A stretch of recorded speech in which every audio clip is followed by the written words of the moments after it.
this episode, me and the legendary James Mathis talk about everything from hurricanes to what your team manager's biggest pet peeves are that can get you kicked off of a storm. Starting now. Well, James, how did the 2024 hurricane season treat you? Well, I pretty much avoided it for the most part, except for, Hey. so I was, I'm over in Myrtle Beach now, and that's where we ended up this year, back in February. And so we were there, and hurricane or tropical storm Debbie came through, and this was pretty much Debbie as it came through that day. I woke up at about 5 o'clock, I think it was. I walked Maggie. It was pretty humid. It's kind of muggy. Winds weren't blowing very much yet. Sometime around 8:30, 9 o'clock, the winds picked up. Got about 30 mile an hour winds for about 15, 20 minutes. And about 11:30, the sun was up. That was hurricane. That was Debbie for us, And Gotcha. so, but got a lot of wind claims out of it. Up in North Carolina, they got a little more flooding up there, up on the coastline up there. What was the name of that? Bald Head Island. I had some flood claims private flood claims on Bald Head Island, which you have to take a ferry to get to, Oh, yes. I used to remember telling him about that. So it had some stuff up there. Just a lot of wind claims. And there was some other claims that resulted out of that, we just kind of had to show up because they're basically flood. So nothing we can do about them. But you still got to show up and deny it. Gotcha. Well, yeah, of course. Yeah, you want to do that in person. You don't want to do it in person, but you kind of have to. So give me, were you able to kind of get a handle on how well they were staffing these things? I mean, were there enough people or were they shorthanded or what was from the firms that I worked with, which has been very limited this year, they didn't really bring a lot of people in for Debbie. Now, Burrow was before that, of course. And man, my understanding is a lot of people got work out of Burrow. Burrow, what are they? Barrel. Like barrel. Yeah. That's how I'm going to call Anyway, there was a lot of people were deployed for that. I got a lot of phone calls from firms saying, hey, do you know people? I got a lot of calls asking me to go, but I wasn't leaving. As an adjuster, you need to know more than just how to read an HO3 policy and how to sketch a 3-level house in xactimate. You also need to know how to tell hail damage from wear and tear on comp shingles. The number one resource for damage identification books, trainings, and certifications is Hague Education. Not only that, but they provide building inspection and desk adjuster trainings and certifications as well. These are the guys that make the classic Hague Damage ID books that I used for years to educate myself, my insureds, and quite a few roof sales guys on what is damage we can pay for and everything else. Get a discount on all books, tools, and certifications and other trainings with code AdjusterTV at checkout at hagueeducation.com. All right, back to me and James. I had a nice gig going. I wasn't about to leave it. And so people got a lot of work out of that. As a matter of fact, I'm doing supplements for those right now. Part of what I'm doing today, but there's quite a bit of work out of that in Texas and Louisiana and other places. So then, of course, you had Beryl, then you had Debbie, and then after Debbie, you had, what was the, Helene, I believe. Yeah, that was Helene before Milton, right? Before Milton. And then Helene did her thing. People got a lot of work in Southern Georgia out of that one. And then, of course, Milton came along, and Helene just, of course, went all through Carolinas and everything else. And then Milton came along, went across Georgia. I mean, not Georgia, but Florida. And I went down to Milton to field manage for that one, work a help room. But my brother-in-law, who just got into the business in the last year or so, he actually got deployed for Milton, went to Florida, was only there for a couple of days, and they shifted him up north to the Carolinas to work Helene claims. And he was there for almost 8 weeks. That's what he did. So did pretty good. So for his first outing, I know some people that stayed on Helene claims up until week of Thanksgiving, and I know 2 people that are still on them right now. Milton was kind of a dud. Not a lot out of that. Could have got a little bit further north. I think it would have been a little bit better as far as claim volume goes. But I also think one of the reasons why the claim volumes were not as high was because the construction, as all the code changes sure have done a lot to to protect the houses from the damages they had in the past. And the fact is that, some of the laws changed, in Florida. And a lot of those PA and contractor-driven claims and attorney-driven claims are not as plentiful as they were. You're still going to have them, but it's not the buffet table it used to be for those guys. Right. Yeah. So, but overall, as a year, I would say that probably as far as the biggest deployments that I heard of, it was Beryl. I think I heard more people getting deployed on that one in the beginning, and then it was Helene was the big one as well. But the thing about Helene was didn't go over a lot of, population areas. It didn't hit a lot of population, but the damages were pretty big, and there was still a lot of claims out of it, especially on the flood side, all that one. Yeah. Major. That was my wrap up of what I saw. That was it in a nutshell. Right on. So, what did you hear on them? Yeah, I think it was pretty much the same deal. I mean, we had, the predictions that they made for this season. I'm not sure how it shook out when it was all said and done, if they were accurate, but they were saying there was going to be kind of weighted towards the end of the season, and there was going to be a lot of Category 5 storms and a lot of this and a lot of that. But I don't know.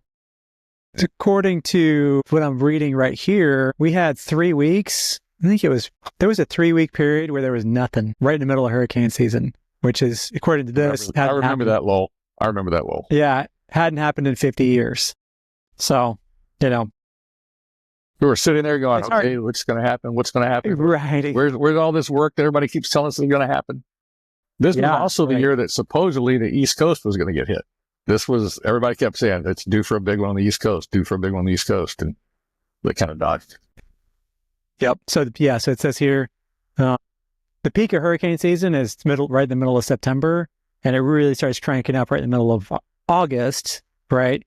But it says that the Hurricane Francine broke that 3-week pause on September 9th. So it was pretty much like it's just cranking up into normally you get like the most storms then. That's like the... Where did Francine go? I forgot about that. Francine, Milton, let's see. Isaac, Francine. Francine hit Louisiana as a Category 2. That's right. Oh. Yeah, it formed over the Yucatan and then kind of bubbled around over by Brownsville, and then I forgot about that. 1.5 billion in damage on that one. Helene did 53 billion as of right now. Let's see, where's Milton? Milton doesn't say. But yeah, the last few hurricane seasons have been, I don't know that we've had thankfully, I guess, from the perspective of people who live on the coast, although I guess Helene was pretty significant, but nothing like a Hurricane Katrina, those kind of just gigantic, huge. Thought I had that information. I didn't have it. 234 people were killed in Helene, so it's wasn't a. Yeah, it was pretty serious. Yeah, that was the big one for the year that caused the most damage and created a lot of opportunities for adjusters. Well, it says Milton here, 85 billion. That's a lot of money. Really? Well, that's probably because it did get Tampa and Orlando. So if you've got a year or two under your belt as an adjuster and you make most or all of your annual income from claims work, then you owe it to yourself to upgrade your E&O and GL coverages to be customized to you. There's only one company that provides E&O and general liability insurance solely to the insurance industry, and that's Kaplik. They even have drone and cyber coverages. Download the free guide all about all the different kinds of insurance that you, as the adjuster, should carry at cplic.net/adjuster TV. Okay, back to me and James. But the volume of claims from what they originally, I forgot the total amount that they were expecting. The carrier that I was attached to, that I was helping out with, they weren't seeing near the volumes than what they had originally predicted prior to the storm. It was way, way less. But amazingly, they were paying for everything. I couldn't believe the stuff they were paying for.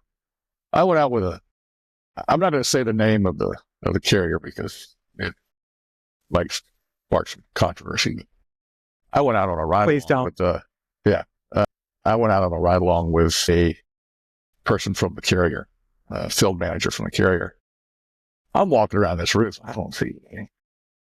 I mean, I'm just not seeing it. at all. Well, we found a couple of little things, on the roof, could have been flying debris. He's like, by the roof. I'm like, what? He's like, yeah, by the roof. I'm like, really? He goes, yeah, man, we had a hurricane. All kinds of crap was flying around here. We don't know what caused that. I'm like, okay, I understand. What's funny, I was like, I've got a guy that I used to manage whenever I was working for another firm, and I was doing a ride along with him and that manager, and he was looking at me like, "Are you serious? I get to buy this roof?"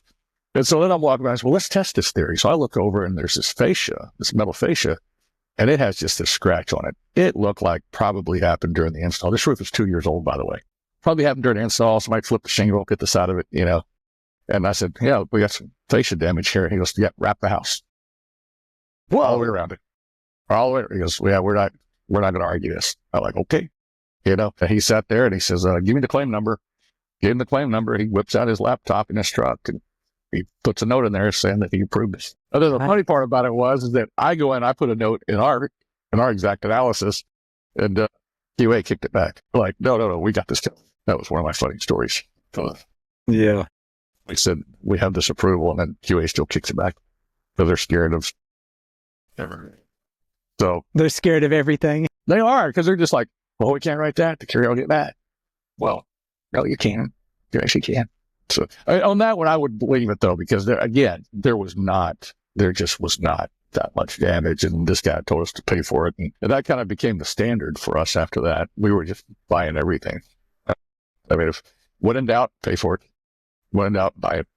That was the precedent they set for us. And if we had a question, I had one that was a similar situation, and I texted the guy and sent him some pictures and called him on the phone and said, hey, take a look at this. What's your opinion? He goes, why are you calling me? I said, well, I just wanted to make sure. He goes, pay for it. Don't call me. Just pay for it. Pay for it. So, but overall, it was, I think I had a good year. I mean, I know a lot of people didn't have such a great year, but I had to say it, but it was my best year in adjusting. Wow. Nice. It was my head. But, for me, every year's been a better year. So, I mean, it's better. And then, of course, I made life changes this year too. So, which I don't know if you and I have had that discussion. Life changes.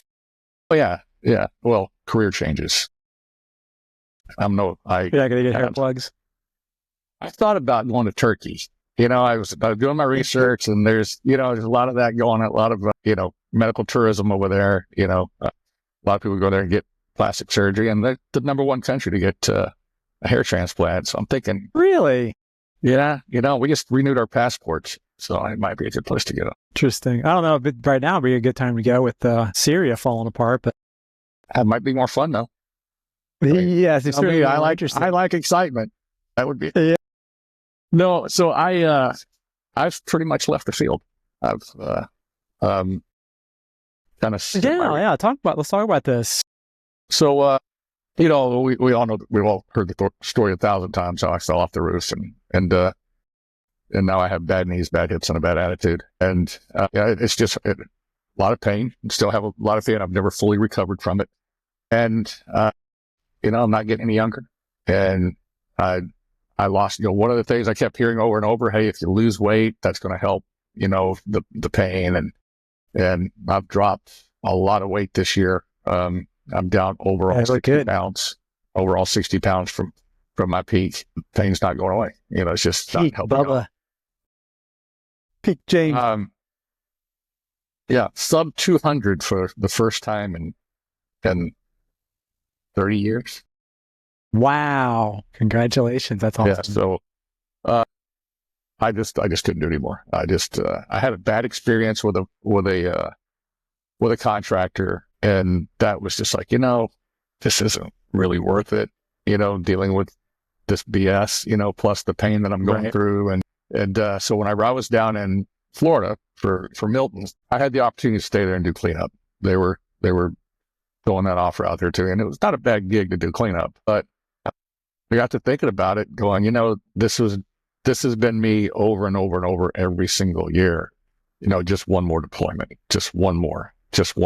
And I was like, at some point you have to say, can't do one more. And every time I do one more, that's more pain. That's more like every time I'd take a deployment, I'd be out of town for a while and I'd work my tail end off doing, 5 to 8 claims a day and, 6, 7 days a week. I was in pain the whole time. And so here it was. I was going to go out there and start, doing all this. And I'm like, I took the break, to go do the temp manager thing for the storm, to give myself a rest, to give myself my knees and hips a break. And I went 8 days without getting on a roof and the pain didn't go away. I said, I'm done. I had to make the decision. So am I out of adjusting? No, I'm not out of adjusting. I'm not desk adjusting. I'm doing some different work for some different firms. We've talked about, I do third-party desk reviews for third-party losses. A major delivery company and a garbage company, their drivers hit a lot of stuff. These guys tear stuff up. And so they take pictures of it and they send it over to me and say, hey, write us an estimate for it so we can pay this. Or they have a contractor's estimate and I just justify the estimate or say it's too high. And I send it back and get paid per estimate on that. Matter of fact, Dawn does most of that now. That's her gig. And then I'm doing supplement reviews for another company. And I still do I'm doing some field work, but it's third-party losses and commercial losses where I'm not climbing roof. If I have to get on a roof, guess what? They have machinery for me to get up there. Yeah, a lift, right. or something like that. So what advice would you give to people like who are trying to get a little bit of a lay of the land? Based on your experience, and you've been doing this for several years, and it's still the old. Is it still the old, field and then or desk, or is it leaning back towards field again, or are they still scrambling to find people for desk roles, or like what's your take? The biggest opportunities right now, if you're looking to get in the business, and where will you find the most opportunities right now? It's desk. That's where you're going to find most of your opportunities. That's what they're looking for. There's a lot of reasons behind that, and we can go down a long rabbit trail as to that reason. But that's where most of your opportunities are at the moment, and especially because, again, with the exception of a couple of carriers, now you just go out, you scope, you write the estimate, you turn it in. Okay, you're not settling a claim. So they have to have those people that can settle the claims. That's what they do. So that's why they have to staff that. That's constantly coming in. And then there's a lot of claims that they don't have to send an adjuster out for. They desk adjust them. If it's a small loss and they can get some good pictures from the insured, you're going to settle them that way when they can settle them that way. And so those, you're seeing more and more. And plus with technology and the digital twinning and all that stuff that they can do with photos, they can settle a lot of stuff from the desk now. There's a theory that, you can pay a claim based upon photos submitted, but you can't deny a claim based upon photos submitted. Sure. Yeah. Okay. So they're paying more claims that way. Then they make the decision, do we need to send out a field adjuster or not? So you're seeing they're trying to do more and more of that stuff from the desk now. So that's why there's more opportunities. I think, in my opinion, is that everything is cyclical, and you still get the pushback from a lot of people who say, I'm not taking the pictures for you. Okay. Send somebody out here. And actually one of the demographics that's pushing back on that the most is Gen Zs. Really? You think the technology people, the technology, they don't want to talk to people. They don't want to answer the phone. Everything wants to be text message and everything's an app. They're the ones that sit there and go, I don't want to mess with that. You get out here and do that. You're seeing more and more. Yeah. So I think that's kind of, which I kind of don't blame them. Yeah. Totally. Hell yeah. I want the adjuster in my house. I want the adjuster in my house too. That way I can harass them while they do their job. I could rub their shoulder and, get a cup of coffee and that's where your opportunities, there's more opportunity. That doesn't mean that there's not opportunities in the field. There's still opportunities in the field. Opportunities in the field are just not as, we haven't had big storms, infrequent storms. We had some pretty decent hail this past year. Across the Midwest, a lot of people got deployed on some hailstorms this year. Nebraska, Iowa. I think the big one went across Nebraska. And Missouri got hit.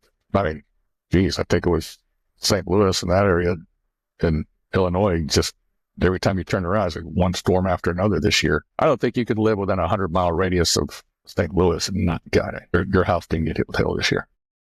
Yeah, there's a lot. Let's get some big hail. Yeah, they were getting just slammed this year. They got hit last year too. Some of This year was just really bad. some of the best hail I've ever worked was in St. Louis. Just, I mean, 3-inch, they're overlapping hail hits on the roof. I mean, it's like a move. My best hailstorm I ever worked was Wiley, Texas, 2016, Helmageddon, the year that I had 37 holes in my roof. I remember that storm. I didn't go on it, but I had a couple friends that did. There was one storm that was in 2 weeks. It was they had a storm and a bunch of people were here. I mean, all the PDR guys, dead guys for cars, they were all here, set up on every corner, Yeah. And then 2 weeks later, here comes the big storm with, grapefruit size hail, softball size hail, just obliterates everything. Everybody packed up and left. I mean, everybody's like, I'm not staying here for this. And then there was even adjusters who had already adjusted. I mean, our house had already been adjusted and then turned around and boom, two deductions. And the only so the first storm was just a roof. And the second storm is pretty much gutting the house. Every ceiling, the only ceiling that didn't collapse in our house was the master bedroom and master bathroom. Other than that, every ceiling in the house had collapsed. So that was a fun time. But that's as far as, one of the things like right now where I'm getting phone calls every single day, text messages and phone calls every day. What do I do in the off season? Hurricane season's over. What do I do now? What's your advice? And I said, well, if you would asked me several months ago, I said, don't spend all your money for the winter. But they'd ask me ahead of time. But that's what everybody wants to know. Are there any opportunities? Where can I get work at? And it's amazing how many times I get asked that. And I say, well, if you're willing to go to the Northeast or you're willing to go to the Northwest, I know people deploying in the Northwest right now. They had that nice little windstorm here a few weeks back. They're still sending, a few firms are still trying to rotate people in and out of there or just getting people to go there. And I say, if you want to go to the Northwest, and people go, I don't want to go there. Guess what? It won't work. I mean, if you're not willing to do it, what it takes, then you just sit around at home and complain that the bank account's getting smaller. Yeah. That's my opinion. And of course, everybody's motivated by different things. You have family, kids, all that other stuff, which, my kids are grown. But that's, or go to the Northeast, and there's always work in the Northeast, always plenty of work up there. And those are the opportunities right now. Michigan. I hear opportunities in Michigan right now. They can't get enough people in Michigan to work. We're like lake effects, freeze claims or lake effects, wind and dailies, everything. They just don't get enough people to work up there. I know people that I went up there for a while last year, loved it, but I didn't want to be there for the winter. And I know people that go up there and work for the spring and summer. And first time it gets cold, they bail out. And the sun is void. That's everything you're saying is absolutely true. And I don't think it's not just like a 2024 thing or a 2025 thing. It's a perennial thing. It's every year, right? Those places, they're always short-handed, short-staffed. Montana, Idaho, Washington, Oregon. I don't know about California, but I think California, I mean, can you get a California license? There's 38 million, 40 million people live in that state. That's a densely populated state. So it might be that it's for new folks who want to kind of kick things off. I mean, honestly, California's a good place to go. Yeah, they can say, you know what?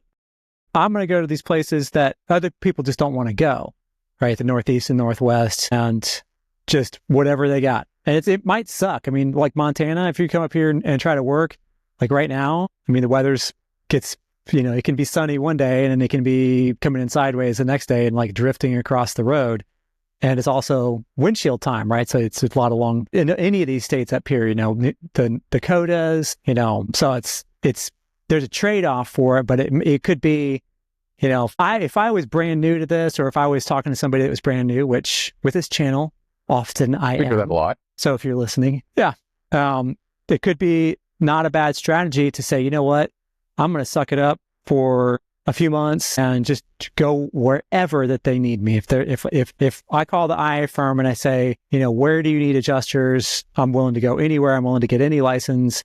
You tell me where, I'll get that license and I'll go and I'll stay for as long as you need me to. And that's how you can kind of get around the experience thing, because somebody's got to handle those claims. Otherwise, that puts their relationship with that particular carrier in jeopardy, right? If there's, they told them they could handle claims in Montana and then nobody wants to go to Montana. Well, the claims are coming in, so somebody's got to do them. Let it be you, right? And it's, A lot of windshield time might be, it might be kind of a break-even situation, but you're not really there to like make $1 million and retire. You're there to get experience so that you can then start to put yourself into more of a position where you can write your own ticket and be on the first call list or be on the ready roster when the good opportunities come up, the Wiley, Texases, the St. Louis's, the Miamis or the whatevers. That is how I built my career. I was willing to go wherever they needed me to go. Right off the bat, where'd I go? To Midland, Texas. Okay. If you want to know what Midland, Texas is like, there's a new TV show called Landman. Okay. It's exactly like that out there. The people are just as vile to deal with. Okay. I mean, now there's some nice people out there. Don't get me wrong. But, and most of those people that come across that way, they're actually really nice people, but that's just the environment. People are just abrupt. They're in a hurry. They got stuff to do. They just like, pay me and get out of my way.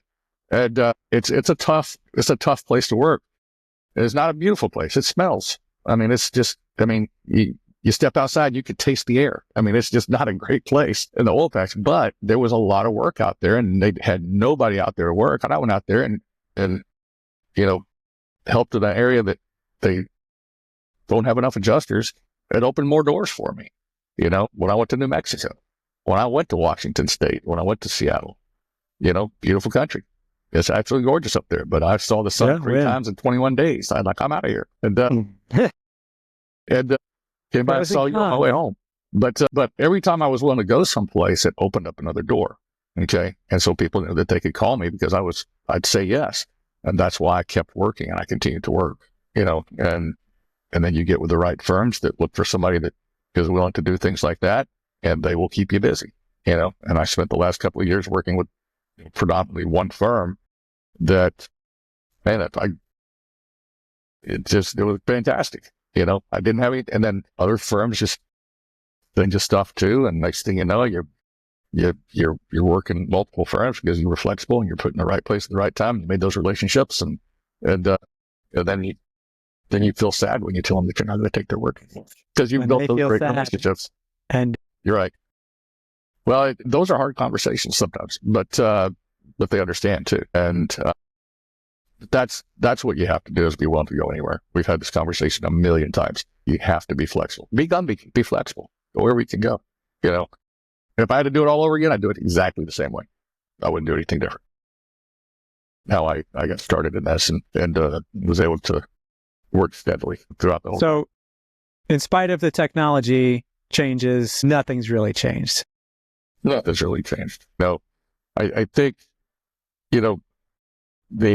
we all know if you get on the Facebook groups and you have to read in between the lines a lot of stuff. Every year we have people coming into this business. Okay. It's been like that forever. So everybody talks about oversaturated. I mean, when I got in this business, they said that we were oversaturated. There's not enough work, found work, I think it's like everything else, your desires to succeed, okay, will dictate the higher the desire to succeed, better chance you have to succeed. And to persevere through everything. If you just give up easy, okay, and you listen to all the noise, I'll give you an example. Of course, we know one of my careers, I was in sales for a long time and I built healthcare networks and I got told I was really good. I was actually selling insurance and I was working with doctors. People said, "Hey man, you're really good at getting past that glass window. How do you get past that glass window and see the doctor?" I said, "Nobody told me it was hard." If you didn't tell me it was hard to do, that probably would have affected me and how I approached and tried to get around it. But I didn't. I just walked up, knocked on the window, and as I always do, just be a pest. And I got through. Same thing with this. Nobody told me it was hard, and when somebody would tell me it was hard, I would just say, "Well, that's my experience so far."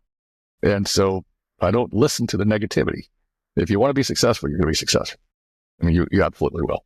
When you start making excuses for not being successful, that's when you start seeing, when you keep the negative chatter out of your head, because the more negativity you listen to, the more self-doubt you have, the more doubt you have about the situation, and your optimism goes away. And the second that happens, man, it's harder to wake up every day. It's harder to stay focused every day because you keep thinking, well, man, that guy's been doing this for 25 years and he said it sucks right now. I guess we wouldn't know. That's what they said to me whenever I got in this business. There's too many people in it, so I wouldn't, there's still going to be opportunities and you just have to stand out, make yourself relevant, make yourself stand out, be a pest. There could be a hunting or fishing metaphor here. Yeah, for sure. 100%. So, during deer season or elk season, a lot of guys, most guys, I don't know, I say most, but a lot of people will want to hunt out of the truck or maybe walk 500 yards, and that's about as far as they go. If you can hike in mile, 2 miles, maybe 3 miles, you pretty much got the place to yourself, but it takes some work to do it, right? You find the little jewel of a fishing pond up there that nobody goes to because it's up a switchbacks, and it's back in the toolies, right? It's interesting, the guy that says it's oversaturated is the guy that turns down the work in Washington and Oregon and New Hampshire because he doesn't want to go up there. And yeah, you know what? Maybe he's sitting at home in Atlanta or Dallas, and 100% it's oversaturated there. I mean, every third person in Texas is an insurance adjuster, it seems like, and the other ones are attorneys. But the guy and the gal that, they have that faith, right? The belief that if they just keep plugging away at it, they will end up 3 miles in and there's the herd of elk or there's the beautiful trout pond or whatever, right? And everybody else is milling around at the trailhead complaining about how there's so many people here. This place sucks. I can't believe, it's just overcrowded, and they're just all hanging out just right there. Well, of course it is right there. So you got to be willing to do things that other people don't want to do and keep doing it for as long as you can. But it doesn't last forever, right? Good. All you got to do is establish a reputation, build some relationships, and next thing you know, they're sending you're going to the big hailstorm in Dallas when everybody's fighting to go on that storm because you're on the first call list. And so it doesn't really matter where it is. They want you to go first. So that's the key factor, and that's what you've done in your career, was establish yourself as the go-to guy and the guy that does a great job and always says yes, until you had to start saying no. But that happens, and the same thing happened to me. I didn't have injuries or anything like that, but it was just one more storm, just one more season. One more season. And then, 15, 20 years in, I'm like, okay, maybe let's change lanes here. Let's do something else. I started doing the thing that I wanted to do, which was to, I felt like I was a pretty good adjuster and that I had some things figured out that I didn't see other adjusters doing. And I consistently got a lot of really positive feedback from the carrier. The person from the carrier pulled me aside and said, hey, listen, whatever you're doing, keep it up. We wish there was 100 of you. And I'm like, well, why aren't there 100 of me? So that's why I started Adjuster TV, was so that I could try to make more people that have that do the things that I did that made me so successful. And it's not hard stuff. I mean, it's just simple little tweaks here and there, some little bit of a mindset, right? And then putting effort and focus into being more efficient, saying yes. They want you to go and do that garbage deployment, go, right? Don't complain about it. Don't, battle it out over the mileage and the fee schedule. It's just go, right? And that's when that reciprocity thing kicks in and they start sending you, they remember you. They remember that you were the one that went to Midland, Texas. And next thing you know, you're, doing some posh gig in a bunch of apartment complexes and, just cherry on top kind of high billers, because they remembered you and they want to reward you for taking one for the team. And they know when they assign garbage deployments, they know it's garbage, right? Garbage. So they know. Absolutely. Yeah. But it has to be done, right? And if you step up, then it shows that you're willing to take one for the team and be a team player and support them instead of just trying to be a mercenary and chasing after money and just coming right out of the gate trying to pick and choose your gigs. It's just not going to be a good career. It just isn't. I had a situation happen a couple of years ago where I had worked with one firm. They sent me to South Carolina and I got out there and it died. I mean, I did in claims in 2 weeks. There just was nothing happening. They said, we don't understand this. We're always busy there. We wouldn't have sent you there. And I truly believe they wouldn't have sent me there to set me up to fail. But I was losing money sitting there. Then I had an opportunity to go to Kentucky for another firm. And I called them and say, look, guys, I'm not making any money. I'm going to go do this. They go, please. They were like, go, and so I went. And of course, we know the story. We talked about that. When I finished there, I did a bunch of the first firm that I worked with. I went to South Carolina.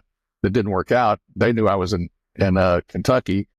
Asked me when I was going home. Said, tomorrow. They gave me claims that were in my route all the way back to Texas. I worked my way back to Texas doing commercial claims all the way back to Texas. And then I got back to Texas and they're like, hey, can you go over here for us? And then they kept me busy. But they said, then I went from where I got back to Texas, they ended up sending me to Mississippi. And I'm in Mississippi. I'm there for like a week. And things were steady and I was happy. And another firm called me up and says, hey man, we need you to go to Nashville.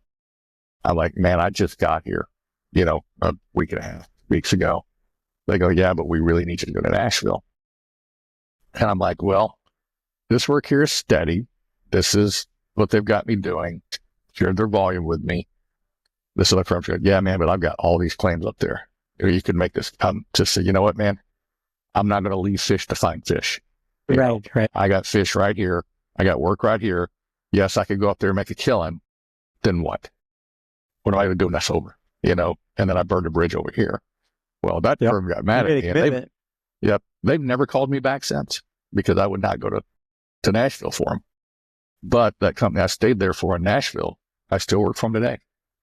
They're the company that's feeding me this crazy desk work that I do, Dawn and I do, because I stuck with them. And so you create those relationships. And just because you have relationships with multiple firms doesn't mean you burn one bridge for another one. Okay. If one firm is asking you to bail out on another firm, to go help them and because they know the situation, well, guess what? They're probably going to bail on you one day too, because they're asking you to bail on somebody else. There's this, they don't care about your integrity. Well, yeah, if they don't care about your integrity, they're not going to have integrity with you. Yeah. Exactly. And so I wasn't about to leave there. Well, again, I'm out here in South Carolina. I was getting phone calls to go to Texas. I'm working and staying steady and having a great year. Again, I'm not leaving fish to find fish. If you've got good, steady work, don't jump up and leave just because you can go make a lot of money. Because I made a mistake one time and I've seen other people do it, that they finally found a place that they could work steady, whether it be at home or someplace not far away that they could come in and out of when they want to. And then they jumped up and left for a storm. The storm was over. They went to go work the storm and they didn't have the work that they thought they were going to have. And then they called the other firm back. Hey, I'm ready to go back to wherever it is they were at. We're like, oh, no, we've already got somebody there. We've already replaced people there. Yeah. So you have to be careful once you create probably immediately. I would tell you this. Replace them immediately. I worked nothing but basically up to a daily adjuster this year. That's basically what I did. Once I got to the East Coast, I stayed there all year. And my work steady all year long. Okay. Well, after a few months, we got a house out there, and so that's our home base now. And why would I leave? Why would I leave that once I found it? But where I was going was I did better this year by not chasing the money. Okay.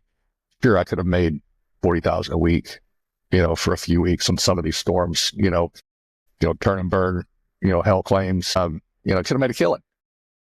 But then what do I do when it's over? Do I sit there for another 4 to 6 weeks wondering if I'm going to work again?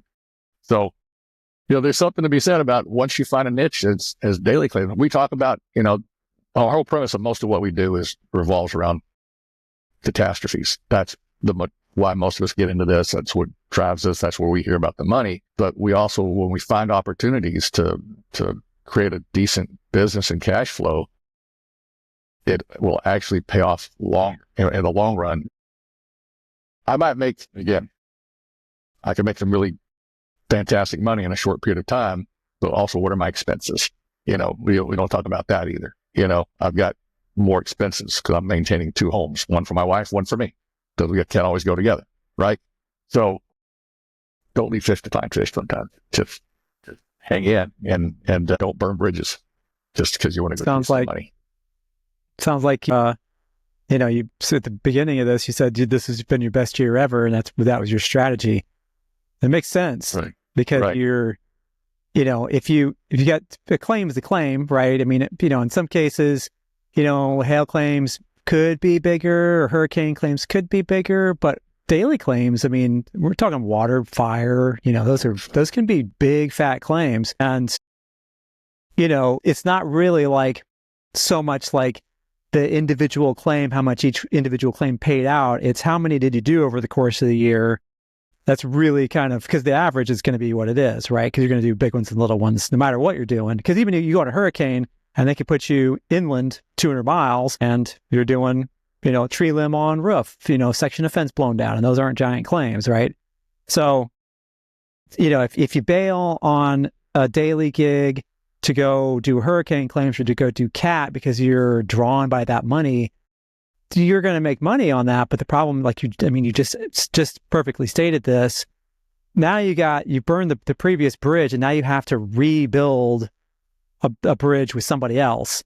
And so at the end of the year, you basically have a divot in the number of claims that you did. So you may have ended up doing fewer total claims and have one little section where you had, that maybe they were 25% more billing than the rest of them, but you end up making less in the long run because you had a long stretch where you were trying to sit there and you were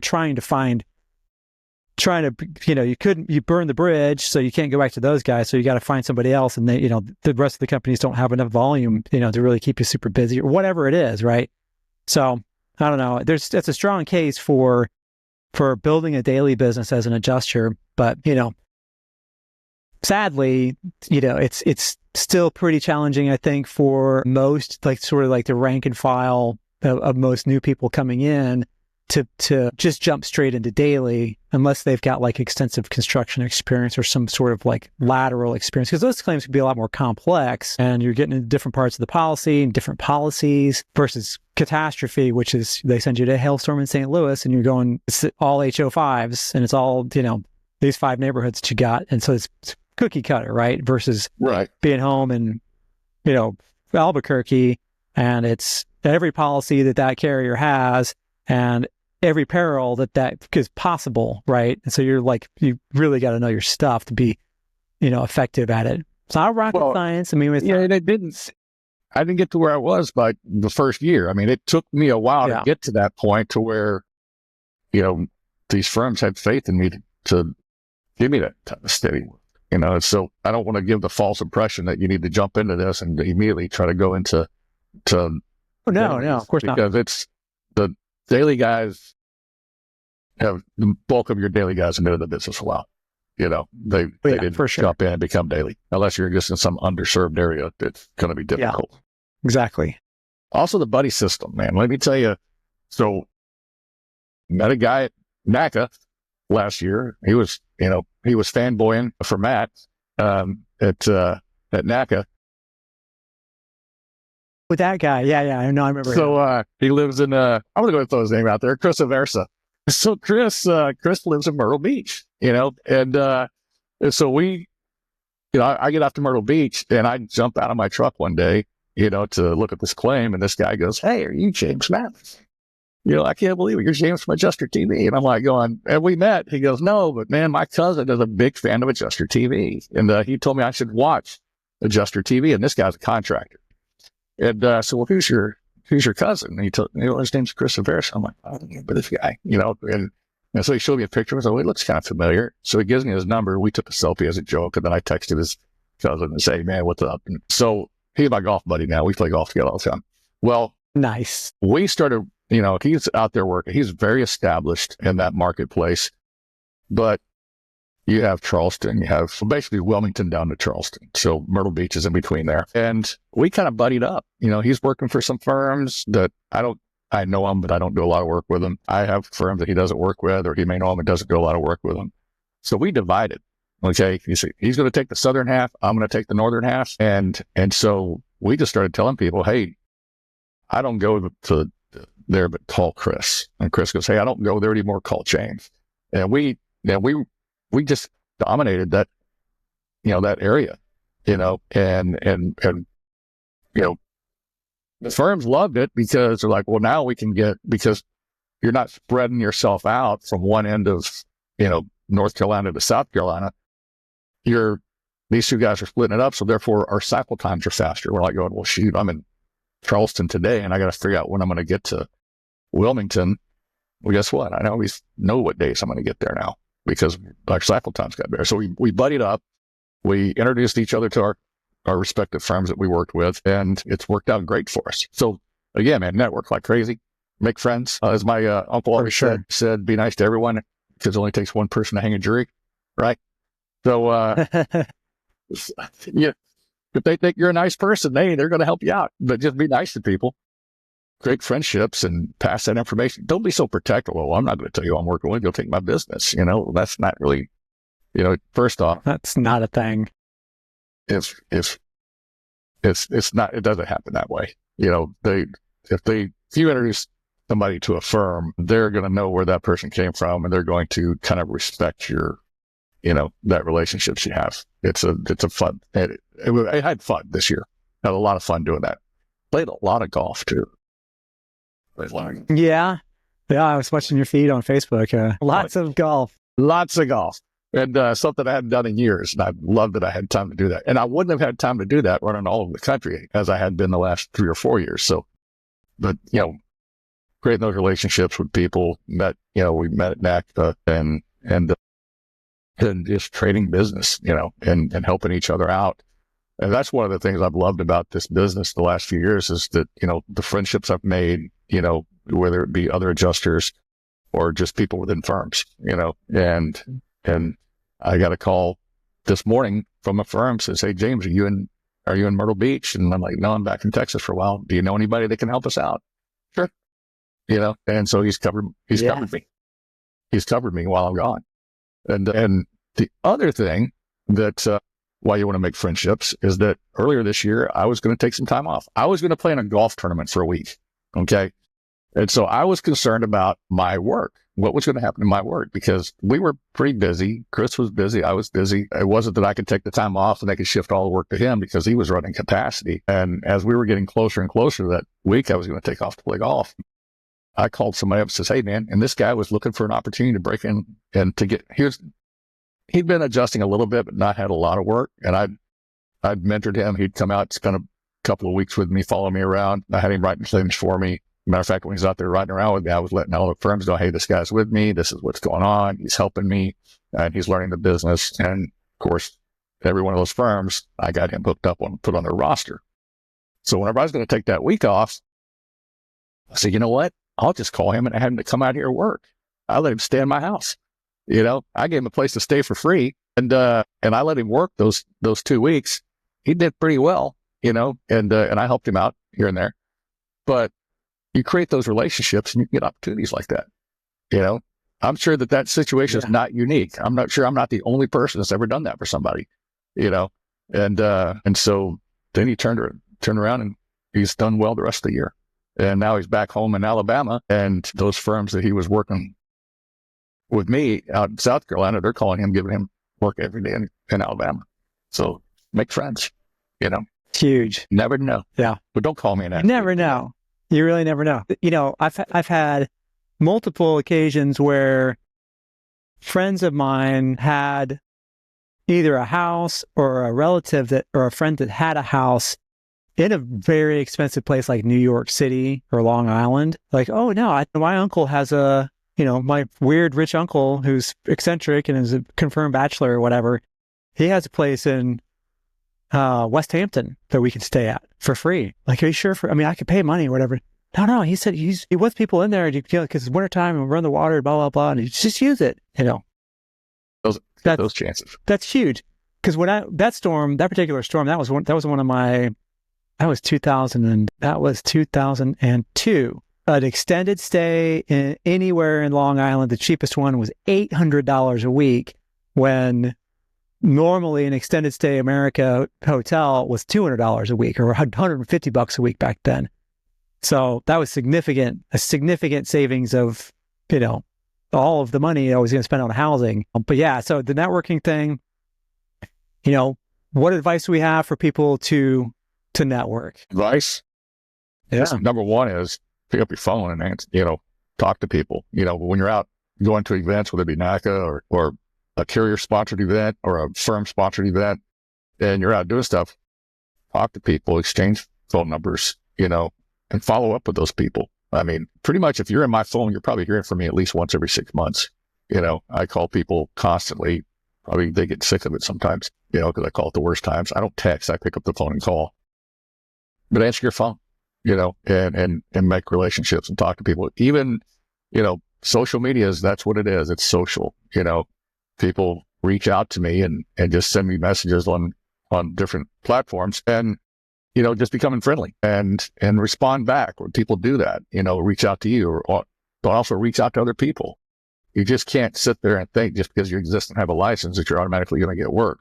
People that get work are the people that work consistently early on, or the people who got outside of their shell and introduced themselves to people, followed up, and continue to be somewhat visible, and networking. How do I do it? I don't know, man. Some people are just natural at it. That become one of those people that can, walk into a crowded room and I'm friends with half of them before I leave. Yep. Yeah. There's some people that love about are difficult.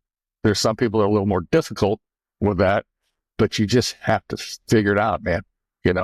Or, hey, listen, if you're the kind of person that maybe doesn't, introduce yourself and meet people very easily, find one person who can do that, and latch on them and hang out with them. And so as they're meeting people, they're introducing you, or, you can interject because you're there. Totally. But that's just how you do it. And then don't be scared to ask for referrals. Don't be scared. When I say referrals, hey, what firms do you work with? Do you know anybody there? And at the same time, if you're the guy that knows a bunch of people, don't be scared to share information. I mean, if you're established and good at what you do, okay, your firms are not going to give your work away to somebody else. Okay. So don't sit there and be protective of your sources. I just drives me crazy when I see that stuff. It's like, if you're good at what you do, you're going to keep working. If you suck, you might get replaced. That might be the only reason why you would not share contacts, is that you just suck at what you do. You're scared. Yeah. Well, that's But and like we said before, I mean, there's a work ethic component to it. You can be an okay adjuster or mediocre adjuster, but be a go-getter and have a really great customer service, and you'll be busy. And they'll always be trying to get you to improve this and that on your files. But if you're showing up, if you're saying yes to everything, and you seem to be adaptable and that you can learn and improve, they want to develop you, because there's so many people that don't. They just want everything handed to them. They want to do the bubble bath adjuster thing. But you're absolutely right. As far as, you don't have to be like Captain Charisma, like James Mathis necessarily. You can sort of ensconce yourself into a group of adjusters that has a big personality in it, and a mixture of everybody else. You got a group text going, right? Or you're on social media together, or you get on call, you're just calling each other all the time. Like you said, that's a lot of people get work. I won't say, I don't know what percentage it would be, but more than a significant percentage of work that I've gotten, and I know that my friends have gotten, when I've been called and they're like, hey, anybody else Anybody else? Anybody else? Yep. I've been like, oh yeah, no, I'll send you a couple guys. That's a big part of it, right? Because you got to automatic in when you have somebody that's on the first call list, or somebody that's several months ahead of you or a season ahead of you, and you're going to meet those people. We should talk about NACA, because it's really the premier networking event for adjusters. This in 2025, it's going to be in Little Rock, February 9th through 13th, and they kick it off, no pun intended, Sunday, they're not allowed to say Super Bowl, so they call it the big game, because I guess the copyright for the NFL or whatever. So the big game kickoff is going to be on Sunday, and it's a networking event, right? It's put on by the convention. Pretty sure that's on site on Sunday. On Sunday, I'll double check, but big game. Yeah, Marriott Grand Ballroom. So it's on site from 5 to 10 p.m. A lot of times normally they've got free food and then maybe like a cash bar, right? So they have like the appetizers and maybe a buffet with appetizers and chips and stuff like that on it. And then, they rent the whole place out for the night. But there's a lot of firms that are going to be there. We're going to be there, obviously. James and Matt and Derek will be there. And I think pretty sure our boy Maxwell P. Olson will be there. Maxwell P. Coltrane. Yeah. So lots and lots of fun. Towering Inferno. And or Dukes of Hazzard. So the way I kind of look at this particular conference is that, so I'm looking at their website here.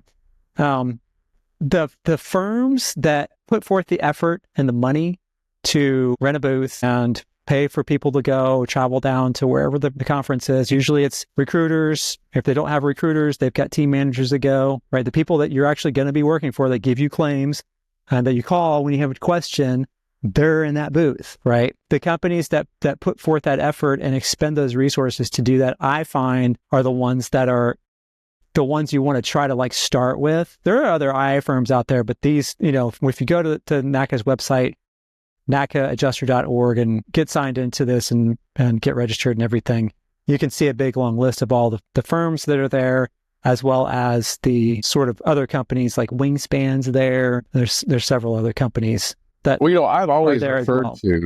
I've always referred to NACA as our Super Bowl, even though we're not allowed to use that name. I've always referred to that as our Super Bowl because if you go there and you can just meet as many people as possible, interview with as many firms as possible, you're going to win, man. There's no way you're not going to win. And it's an event that even if you told me that I can't go with Adjuster TV next year, I'll still go. And I don't go just because Matt lets me hang out with him all the time. It's a great event to go to, and I see a lot of the same adjusters each year. Those friendships I've made over the year, I get to see them.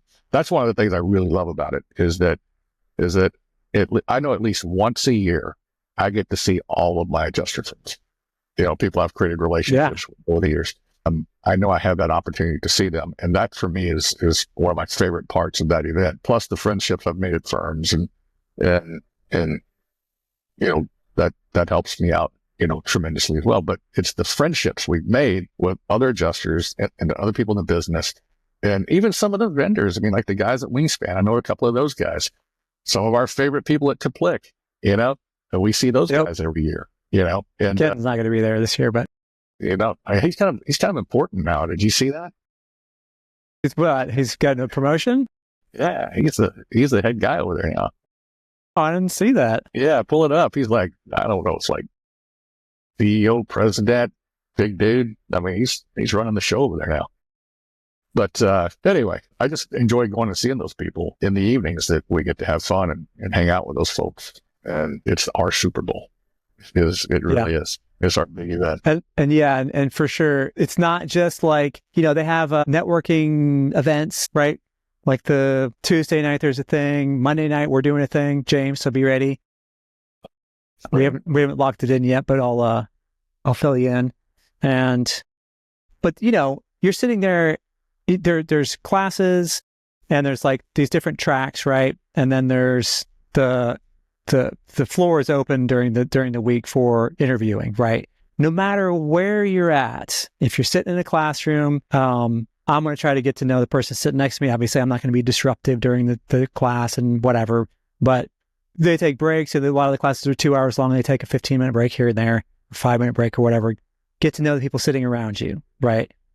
Go sit with them at lunch and then get to know the other people around the table. Don't feel like you're all by yourself and you're just, hey, I'm just here to interview. And that's all I'm going to do. And I'm just here to get CE and interview, right? You're there to meet people. So you got to have kind of an outward facing personality. Even if you're like kind of typically shy and you're not the kind of person that normally like goes out of your way to introduce yourself, all you got to do is say, hi, where are you from? Right. And just next thing you know, you're having a conversation with this person, and that person might be the one that 6 months from now is like, you get a call. Hey, I just got a call from Pilot and they asked me if I knew anybody. So I'm calling you. Call Pilot right now because they've got work, right? And those are recruiters. There's the other thing. Go ahead. Those recruiters. I was going to say that the networking events in the evening, right? During the breaks, at lunch, breaks between sessions, standing around out in the hallway, standing in line for registration, and everybody's getting their name tags and stuff. Talk to everybody. Just get out of your shell a little bit. You don't have to be, again, James Mathis with the giant, sparkly personality. You can just, it just takes a few seconds, just a little bit of courage, just to hey, where are you from? My name's Matt. Nice to meet you. And next thing you know, you're off to the races. And that's how you start building your network. You never know which person that you talk to is going to be the person. And it could be all of them, right? That are ones giving you, that are calling you up. And that's your little network. And you could all end up on the same storm together before after you've looked through your estimating guidelines and the policy and you can't find the answer, but before you call your team manager, I'm pinging my network. Hey, have you guys seen this? What are we doing with the face show? Are we allowed to pay for drip edge? Are we blah, blah, blah, blah, right? And then you texting or take a picture or something and text it to, one of your friends. Through my entire career, I did that. Every storm. You have to get out of your shell and talk to people, and again, these recruiters, whenever they're on the phone calling people and they've got a big deployment, they've got so many spots they've got to fill and they've got to fill them fast. They would much rather have somebody else say, hey, do you know anybody else that I could call? Because they would rather call somebody that has been referred to them than go down a list of people and just get either voicemails and, somebody that's like, well, let me think about it. Battling over the fee schedule. Right. The referral is for them is better. It's always better. For sure. It's a higher percentage. They make fewer phone calls whenever they can get referrals. And so they take the easy path. I would if I had the job. So, but anyway. And here's another thing. And this is a little bit more of a longer play for your career, but you get to know these people around you and you don't know out of those people who's going to end up being like, you know what? I did the field for 18 months and I hated it. But I love the industry. So I'm going to try to get a job as a team manager or as a trainer or as a whatever, right? A QA person at this company or that company.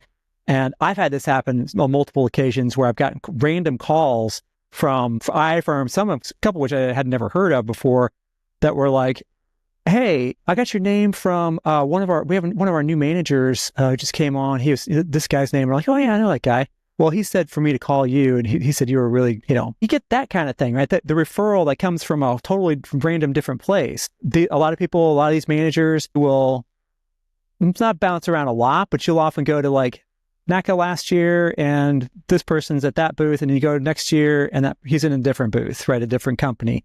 And he can take you with him, right? Wherever he goes. That's the essence of networking. It's building a net, right? That you can fall into that can carry you through your career. I just made that analogy up. It's pretty good, Matt. I was impressed. How can making your manager happy make you more money? Well, first off, to your phone, check your emails, okay, and respond back to text messages. If you do those things, you are automatically, if you responded to your emails within the same day, honestly, and this is no joke, if you respond to your emails in the same day that they were sent to you, you returned your phone calls the same day that somebody called you, and you returned text messages within a reasonable period of time, like within a couple hours, you would automatically be in the top 10% of all adjusters. That is not a joke. That is not a joke. You ask any manager, anybody that's currently working in this business, managing field people, and they will tell you that. It is, the communication is awful. Yeah. Yeah. The other thing is, I've heard that. If you turned your claims in on the same day that you inspected them, and no less than 24 hours, you'd be in the top 5%. If you handled it also goes for if you have any corrections that you might have to do, you do that within 24 hours. If you do all those things together, you're in the top 5% of all adjusters. That's how important that is.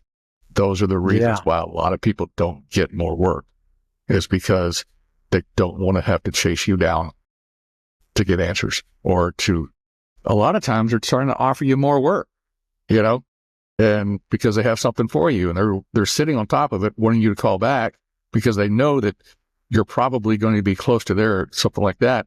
But when you don't call them back and they've got to get it dispatched because they have timelines they have to meet, okay, they're going to move to the next person that they can find. All right. So that's part of it as well. But, listen, I'm out there in the field, I'm climbing on roofs, and, by the end of the day, maybe you called in the morning and I was up on a roof and I left my phone in the truck and I just don't have time. I just don't have time to call you back, and then, unless it's on my schedule. Well, I know a guy who did over 700 claims this year, not Matt self 900 claims a year numbers. Okay. The guy that did 700 claims this year before November, called everybody back between inspections and has all of his stuff turned in same day or within 24 hours. I know a guy. Okay. So if you're sitting there saying that you don't have time and you're only running 400 claims a year or less, you're lying. Period. Well, hold on a second now. Listen, how can you say that when, how am I supposed to close a claim the same day? I mean, I got to be out there scoping all day long. And I mean, I got to stay up late at night and I got to write them. And I don't always get them, what I scoped that day done. I mean, like how am I supposed to do that? How am I supposed to, who can even do that? You don't get paid to scope. You don't get paid to scope. You get paid to close claims. That's what you get paid for. You get paid for turning in estimates and closing claims and closing your files. That's what you get paid for. So if your day doesn't include closing files, you've already failed. Okay. So guess what? Reorganize your time properly and you're going to have time for everything. You'll make money. Yeah. But my friend Bubba, he's the guy who taught me when I went on my ride along. He said he goes out and he scopes for 4 days straight. He's too tired at night to write. So he just goes to bed after eating pizza. And then he will stay in his hotel room for 3 days and write them up.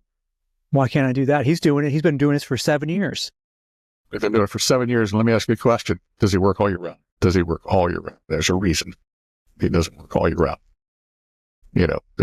He may be good. Now, to be fair, there are those guys like that are needed on every store. Yes, he can knock out probably a bunch of claims in a week. Okay. And that's the way he writes it. That's the way he does it. But that's why he only works during big events.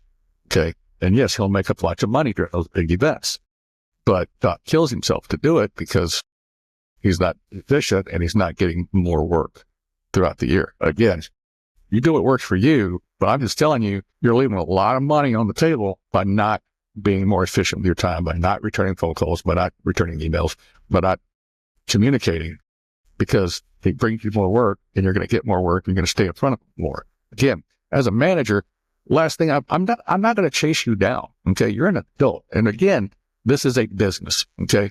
There's a reason why you're called an independent adjuster, because you're not an employee. And if you're not an employee, what are you? You're a business. Okay. And guess what? If I'm your manager, okay, and I'm the NACA firm, I'm your client. Okay. I'm your customer and I'm reaching out to you because I have a need and I'm trying to get something handled and you're not satisfying my need. Okay. And communicating with me the way that I need, then guess what I'm going to do? I'm going to go find another company to do business with. Okay. Yeah. Period. The end. Okay. And if I call you, it's only because other company that treats me a lot better he's too busy right now because I'm giving him too much work. And so now you're going to get the overflow. That's really how this works. That's absolutely how this works. Okay. And if you want to sit there and say, argue anything else that you're not a business and I'm not your client as an IA firm or a manager, okay, you don't understand the reality of this whole thing. That's what it is. Am I a manager right now? No, I'm not. Okay. Have I worked as a manager? Yes, I have. Have I worked as a manager this year? Yes, I have. Do I talk to managers and directors and VPs of operations every single week and every single day? Yes, I do. Okay. And this is what we talk about. This is absolutely what we talk about, is the lack of communication, and how frustrating it is, or I'll be in the middle of a conversation with somebody and they say, hey man, I've got to go. I've been trying to reach this guy for 3 days. Okay. I said, adjuster. They go, yeah. I said, adios. It happens weekly, or I'm in the middle of a conversation with somebody and that happens. There's a reason why some people work more than others, and that's because they communicate more. Okay. The best problem you can ever have, okay, is to say no. Okay. That you truly are saying no, because you have too much work. And that's how you get too much work, was to communicate. This is why you get to say no to deployments, because you're already deployed. And this is why you get to say no to, this is also why you can take time off typically and have work when you get back, because you communicate, you talk to them, say, hey, look, my favorite thing is I have relationships with certain firms where I say, hey, look, I'm going to take some time off from here to here. And they go, why are you telling me? Schedule it out. Schedule it out. As long as you've made contact with the insurer and they're okay, I don't care. Just get a schedule, because remember, it's an average. Okay. They're looking for an average of cycle times. Okay. I probably shouldn't be telling this the way I'm telling it, but that's the truth. They're looking at what your average is. So let's say that your average cycle time is 5 days or 4 days, maybe even 3 days. But then 2 or 3 times a year, you're out 10 days. Guess what your average is for the year? It's still at 5 days, because your solution is through dilution. The more that you do on time, those few that you have that aren't on time, nobody notices because your numbers are still there. Okay. And so you get to have that luxury when you're the person who communicates. You're the person. When I was working as a manager, if a guy was really good at what he does and would follow up and he would do what he says he's going to do, if he called me up and says, hey, look, I'm going to take some time off, I would have the same attitude. But if you're a guy that would drag things out, push things out, and I was always having to fight you to get your stuff turned in, the second you told me you were taking time off, you better believe I wasn't going to let you schedule things out. I was going to make sure you were cut off till you got back. Not 3 days before you get back, you were going to be back and ready to work. That's the way it works, man. You got to communicate. So that's number one. And that's number one. There's more? There's a lot more. Trust me. All right. So communication is number one. If you just do those things, answer your phone, text, all your messages, and turn your stuff in same day or no less than 24 hours, you're in the top 5%. Now, what moves you up that pecking order? Okay. I know some guys that do that, really good adjusters, but this is how you can get noticed more than anything. And you're going to help yourself out. You're going to make more money. You're going to find opportunities to make more money at this. But when you're going into, let's say you have a water loss and you walk in and you see it hasn't been mitigated yet. And it happened in the bathroom, and you know where it's happening in the bathroom. You see the damage in the bathroom. You know what you're going to have to do. Don't just scope the bathroom, but scope the adjacent rooms. There might be a bedroom on the other side of that wall, because chances are they might have to do a flood fill on the other side of that wall. There's a chance that water seeped through and there might be subfloor damage on the other side of that wall. So at least go scope that room and measure that room. This way you have all your measurements, because if you have it, okay, and mitigation comes back and they rip out those rooms, guess what? We can just call you up and say, hey man, here you go. Write the supplement. And you can do it, and you don't have to go back out and re-inspect it. Okay, because you have everything that you need right there. And you have the mitigation photos, you have everything. You know what you need to do. So you have the mitigation company's estimate, or you have the contractor's estimate. You know what the room size is. You've got their photos, you've got the proof, and you can write it from the desk rather than have to back out in the field. That saves you time. Time is money. Also saves you expense that you don't have to drive back out. Okay, you can knock it out at the desk. That's how you're going to make some money. Okay, that's how you're going to help yourself out.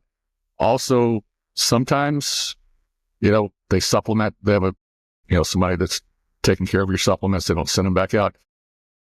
I know that the game here, some adjusters, we like doing our own supplements, and some of us will love them and leave them. Here's my package. Here's my photos. Here's my estimate. I don't want to see that claim again. If there's a supplement on it, I don't care. Let somebody else do it. Okay. That's the run and gun attitude. Just do it. Well, if you're out there and you're doing that little bit extra, and you're scoping that extra room and taking measurements of that extra room and things like that, your managers are going to love you. The people that are working the desk are going to love you. Okay. Because you've given them what they need. Should the contractor come back with a big estimate, and you have nothing to go off of. Okay. You have absolutely nothing to go off of, and you don't have to send it back out for reinspection, because you have everything you need. I understand that makes it sound like you're doing work that you're not getting paid for, but you don't know if you're going to get that supplement or not. Okay. And it might also save you from having to go back out and do a reinspection that you may not make enough money on the reinspection to justify your time going out. because that happens too, So be more efficient. Just go ahead and scope those extra rooms. That doesn't take that much extra time. And again, we have this thing called xactimate mobile. If you have an iPhone that you can use, I preach it over and over. I literally walk into every single claim with nothing but my phone, and I do everything with my phone. Don't even have a tape measure half the time. I don't even wear a tool. If it's an interior loss, I don't even have a tool belt for it. I just go in and game changer. My phone. And so it doesn't take that much time to scope the extra room. It's just one of those things that it doesn't make sense to me why you wouldn't do it anyway. I've always done it. Okay. From day one, I've done it, and it takes no time at all to do. And sometimes it works out for me and sometimes it doesn't, but I just don't understand why you wouldn't do it. It really does help. Same thing goes for siding, right? You got hail damage or wind damage on one side of the house. It's old, house is 22 years old and it's probably the original siding. I am measuring and diagramming all four sides, 100%. I may even take a sample if I'm allowed to take it for ITEL, just right there first, because the number of doing cleanup on a hailstorm, the number of claims that you get where it's contractor says siding's not available, contractor says siding's not available, and you're going out and getting samples for other adjusters, that's money they left on the table that could have knocked that out. If you're allowed to use ITEL, a lot of companies do use it, there's no reason why you shouldn't be doing that on a hailstorm, because that goes straight into your pocket. This goes back to the same thing about documenting everything. And taking just an extra step. I did a supplement today on a carrier, and it was in Arizona, where I've been before. A lot of tile roofs, just like Florida. There's a list out there, and I've got the list, and I'll share it with you, Matt. And if you want to, it's public record stuff. It's no proprietary secret thing. It is a list of, and the list is within a year old, of discontinued roof tiles, and how you can tell that, the markings on them, and how to find it. And it's a pretty comprehensive list of discontinued roof tiles. This one, the original field adjuster documented 20 plus wind damage tiles across multiple facets and slopes. It was going to get it to over 75% of the roof. Only 20 something tiles total. Okay. But those tiles are discontinued. Rather than documenting that and looking at that and looking at the back of the tile, okay, to see it, they just wrote up some, a few tiles, and they just turned it in, and that was it. And so now it comes to me months later because they got asking questions and they didn't respond. So it's sent over to me, goes, "Hey, James, can you write it? Can you look at this documentation and see if you can do anything about it? We've gotten this supplement from the contractor." Now, the contractor was only replacing one slope. Okay. That's all they were replacing. That's all they had requested. But when I read the documentation and I read the activity report from the field adjuster, where they said that we had damaged tiles on multiple slopes, and they documented which slopes those were. Then we have an ITEL report that says this tile is discontinued. Not to mention, I could have just pulled it up with the list I had, and it said these are similar. But it also stated that due to the fact the tile is discontinued, any of these substitutes you would use for a full slope replacement, not for a repair due to fitment. Okay. So now, because it's discontinued and the substitute, you can't mix and match, we're now replacing all of the slopes, all the damaged slopes. So I got to make the judgment call that, well, since I'm going to have 3 slopes, I'm at 75% of this roof, I can now replace the entire roof. I wrote to replace an entire tile roof. Now, I've got a nice little setup here where I get paid the difference in fee tier. The original adjuster writes a $2,000 estimate. Okay. I now write a $45,000 estimate. Right. Okay. Take a little time and document everything that you can document. Okay. Get all the information you can get, and then answer your phone. And that situation right there, the person, just by not answering their phone and not documenting a little bit more, cost them a lot of money. And I appreciate you for not doing that. And if you want me to continue to enjoy my bougie lifestyle, continue not to document stuff, and I can make money. But anyway, that's an example right there that, learn more about where you're working, the different nuances of the materials that you're working with, especially with tile roofs. Tile roofs, constantly these manufacturers are changing things, and they're discontinuing tiles, colors, fast, how they fit with each other. And so, stay on top of it and learn that. Just like, certain asphalt shingles. We know that, the second we look at them and it's a 5-inch exposure, guess what? We know that's no longer available. And now you can probably get full roof replacements. And the more that you can do that up front, and the more that you can, right up front, the less that claim opens, the happier the carrier is. Even if your firm you're working with is a third-party administrator for it, the less that claim opens, the less it costs the carrier to what they call the claim expense, and they just rather pay it and move it on, because guess what? Now they have a happy, policy holder who's probably going to renew. Yep. If That's customer retention. Customer retention. Key.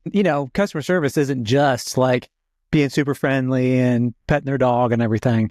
It's writing a good estimate, right? It's being on time. It's having that great communication that you're talking about. And that's what those carriers are after, because it's basically a subscription business for them. And if they lose customers because they're, every time there's a hailstorm, the IAs come out and, get cross-threaded with everybody, and they're losing customers, they're not going to be happy about that, because they lose money on those. It's like you said, it's not just they're losing money from the storm, having to pay out claims and having to pay the extra claim expense because they have to do re-inspections and send other people out and blah, blah, blah. But they're also just losing revenue from customers. It's easier to keep a customer than it is to get a new customer.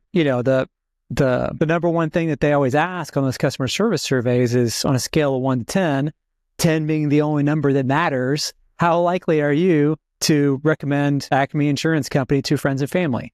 It's the only thing that they care about. And if they have the only touch that they're going to have is going to be on a claim, right? So it's kind of a lot of times, especially today when people buy their policies online and they don't really have relationships with agents the way they used to. Right. Okay. The only time that they have contact with anybody from the carrier is if there's a claim. That's exactly right. Total interaction is going to determine their opinion of their insurance company. It's not because I had a relationship with an agent. Luckily I have a great relationship with my agents that I work with, but a lot of people now are just buying their stuff online, never talk to a person. So that's the more you can document up front, and the more you learn about the things that you work with, the materials you work with, whether it be asphalt shingles, whether it be tile roofs, things like that, flooring, the more you learn about these things, the more money that you're going to make. Listen, man, carriers, despite what everybody wants to think, and we can come in and make arguments about guidelines, and guidelines are policy, and they make these guidelines because they don't want to pay claims. We can make those arguments all day long. But let me tell you this. Sure. Insurance companies, number one, is they want to pay claims. Okay. They want to pay them. They want to pay you every dime you have coming. They don't want to pay you a dime more. And yes, we can make the argument that, well, why won't they pay this, this, and this? I had a PA trying to argue with me the other day, and he says, well, show me in your guidelines, till this one insurance company, they only want you to paint the walls, the rest of the walls, one coat. And he's saying that you have to paint it 2 coats. And he says, show me in your policy where it says that. I go, well, show me in the policy where it says I owe you for 2. Touche. I mean, it's if we're going to say that policy dictates everything, right? The policy does dictate everything. Well, we both know, and we've had this conversation, 5 people can look at a loss and come up with 5 different ways of fixing it and 5 different estimates. Okay, it doesn't mean that any of them are wrong. Okay, but that's the process. Okay, again, if it's my house, yeah, I want 2 coats on the wall. Okay, absolutely, I get it. But they want to pay. Okay, and if you argue enough, guess what? You're probably going to get 2 coats of paint. All right, if it comes down to it, they're not going to, get that stupid over stuff. But to that point, when I was doing CAT claims, I found that in spite of estimating guidelines where they're like, well, you can't pay for ridge and starter because it's part of the waste and blah, blah, blah. Yeah. In spite of that, 99.4% of the time, when I wrote my claims up on site. So I was doing mine same day, which was, they absolutely love that. But I would be with the contractor and I would get an agreed, I would not only get an agreed like scope of damage, but also an agreed price. I try to get an agreed price.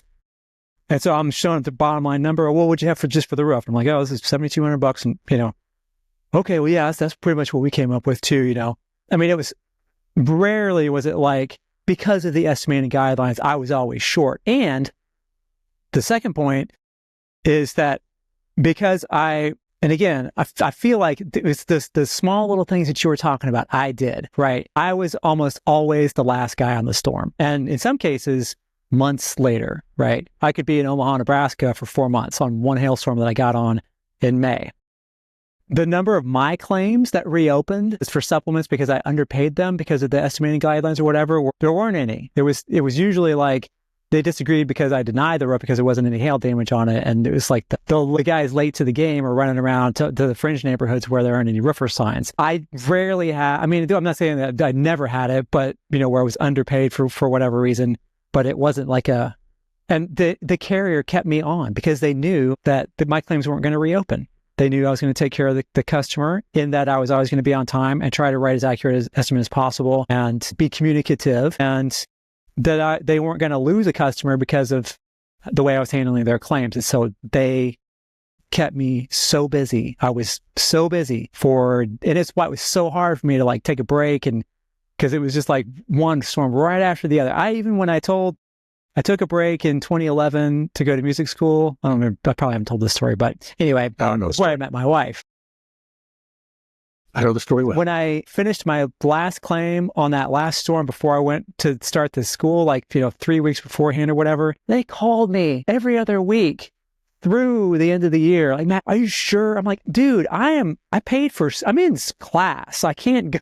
They just kept calling because they were like, we got to have you. We just need you.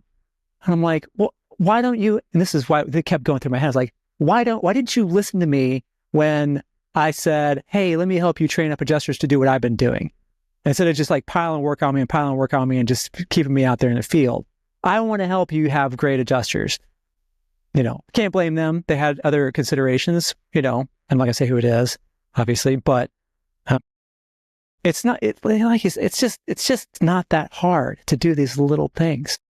It just has to take. It really isn't. It may be that, it just may be that it's a mind shift from, well, I'm just out there just for me. I'm just trying to make money. And I just want to get these invoices in. It doesn't matter if, whatever. I'm just going to get the invoices in. Like you said, don't care about if they collaborate on my files and fix something I don't care. I don't even want to know what it is. It doesn't matter to me as long as I don't have to do it. Right. Shifting from that to how can I just be like helpful in the situation? And all those other things, the communication, the time management, the punctuality, the technical skills, all that stuff. That's what you have to do in order to serve the situation instead of just being a leech on the situation. And that's harsh language right there, but maybe it's not intentional. Maybe it's just ignorance, but it's the best adjusters that I've ever known, people that are way better than me, do all those things, and they excel at all those things you're talking about. Without exception.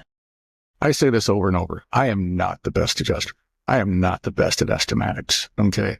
I'm not the sharpest crayon in a box when it comes to xactimate. Okay. I know enough. Yeah. And I did that in spite of being the same as you. Just like not, I wasn't technically accurate, but it was.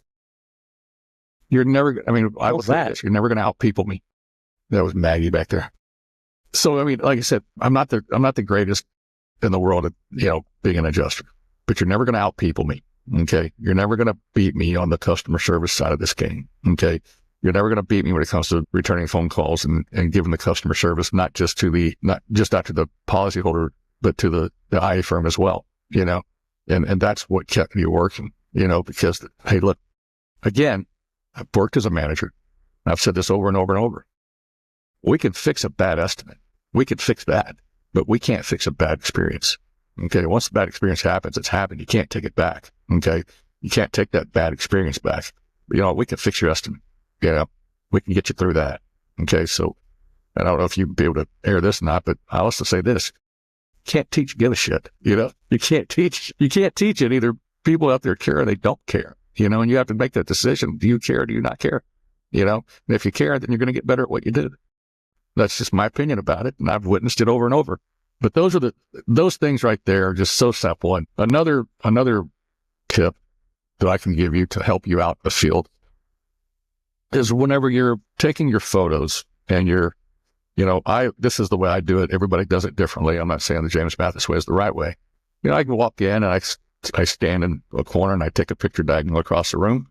I take a picture, an overview shot where I can get part of the ceiling in, and I take a picture down where you can see the floor. Okay. And I go to the opposite side of the room and I do the exact same thing on the other side of the room. But what I always do is I take a picture of the threshold of that room so that we can see the transition of the flooring. Does that flooring run parallel with the door? Does it run perpendicular to the door? Is there two different types of flooring in the room? So we know what is in those rooms, and is it continuous? What types of flooring is there? Again, I'm going to go back to one that I've worked on in the last few days. Contractor comes back and they are just ripping out all the tile floor in this house. And they're saying that the flooring was continuous and that there was no breaks and that they had to do it. The adjuster did a fantastic job. And every door he took a picture, and there was like mosaic tile between each room, in that threshold. So therefore the tile did not run continuous from room to room. Now you might have to redo that little piece of, custom, threshold that they did with the tile, but you don't have to go into the next room with it. And that was a piece of information that saved us a lot of headaches and time on that. Not to mention, guess what? It wasn't even the same color tile between some of the rooms, but they were trying to rip it all out, claiming it was continuous. So just those, that adjuster did a great job on that. He also did a great job in adding things to the estimate that the contractor completely missed. I see that a lot. The bullnose, the rounded corners, putting that extra fee on for that. I see contractors leave that off all the time. And then your really good adjusters are putting that on there. And these are just things that help you out, down the road and saves you headache. But, documentation's everything. We have been in situations even I told you about one earlier where contractor was just asking for one slope, but I was able to write for the whole roof based upon the information that we had, So the more information that you gather, the more that you document, the more it's going to help you. And the more it's going to help the people that back you up on the backside. Okay. And the more information the more you document, all the documentation that you can get, it makes a difference on who they want out there doing their claims every single day. And again, so what, you may not get the supplement. Okay. And some people say, well, that takes money out of my pocket. So why am I going to do the extra work? Okay. It actually brings you work down the road because you did provide the documentation that they needed to get the work done. And it's going to make you money. Okay. Again, as my good friend Mark Dugan says, we play chess, not checkers. You play chess, not checkers. You don't sit there and go chump. You think strategically down the road. You don't think about what's just right in front of you.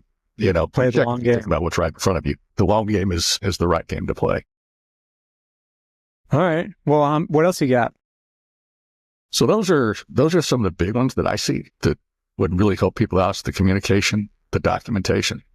Photos are free. Photos are free. Take all the photos in the world. And remember this, just because you took a photo doesn't mean that you have to put the photo with the claim. You'll have to upload the photos that are relevant to tell the story.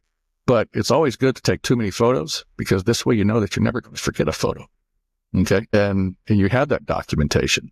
And there's been times where, I went in, I said, okay, I took too many of these photos that I everything I needed. I just didn't add all the photos in, but I saved my photos, I store them for a while. And I was able to go back later and found a photo that helped us out down the road, pay more on the claim.